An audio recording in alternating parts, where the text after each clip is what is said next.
In this video, I'll show you how to change someone's name on Snapchat. So if you want to set a nickname of your friends on Snapchat, then here's how you can do this process. But before we start the video, if you're new to this channel, please give it a thumbs up and subscribe to my channel because it really helps me out.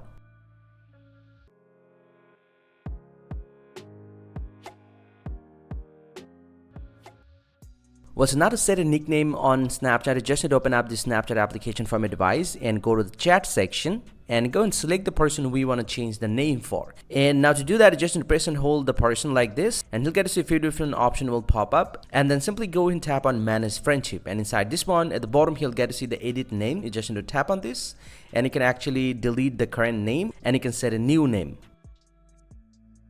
And then simply go and tap on save, and he'll get to see the person name has been changed. And this is how we can change the name or set a nickname on Snapchat. Hope you find this pretty helpful, guys. If you do, please drop a like and subscribe to the channel. See you guys around, and thank you very much for watching.